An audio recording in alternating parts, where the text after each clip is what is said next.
শুভ সকাল। প্রতিদিনের pre market আপডেটে আপনাদের স্বাগতম। সূচক ৮০.৭৬ পয়েন্ট বা ১.৫৫% কমে ৫,১১৭ পয়েন্টে স্থির রয়েছে। বাজারে লেনদেনের পরিমাণ ছিল ৪৮৮ কোটি টাকা, যা আগের কার্যদিবসের তুলনায় ১৯.৫৯% কম। ইউনিয়ন ব্যাংক পিএলসি ২০২৩ সালের নিরীক্ষিত আর্থিক বিবরণী সংশোধনের জন্য এবং হালনাদার নিরীক্ষা প্রতিবেদন সংগ্রহের অনুমোদন পেয়েছে বাংলাদেশ ব্যাংকের কাছ থেকে।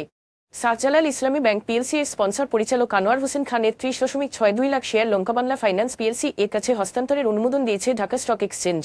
এই হস্তান্তরটি ঋণ খেলাপির কারণে সম্পন্ন হচ্ছে। অ্যাপেক্স ট্যানারি লিমিটেড ২০২৫ অর্থবছরের জন্য কোনো লভ্যাংশ ঘোষণা করেনি, যা ২০০০ সালের পর এটাই প্রথম। প্রতিষ্ঠানটি বড় অঙ্কে ক্ষতির কারণে এই সিদ্ধান্ত নিয়েছে। ঘোষণার পর কোম্পানির শেয়ারদর ডিএসইতে ১২.০১% হ্রাস পেয়েছে। Far east knitting and dyeing industries limited গত বছরের তুলনায় ২০২৫ অর্থবছরে ৪% মুনাফা বৃদ্ধি পেয়ে ৩৭.৪ কোটি টাকা নিট মুনাফা করেছে। তবে অপারেটিং খরচ বৃদ্ধি পাওয়ায় প্রতিষ্ঠানটি কম লভ্যাংশ ঘোষণা করেছে। এখন এ পর্যন্তই। ধন্যবাদ।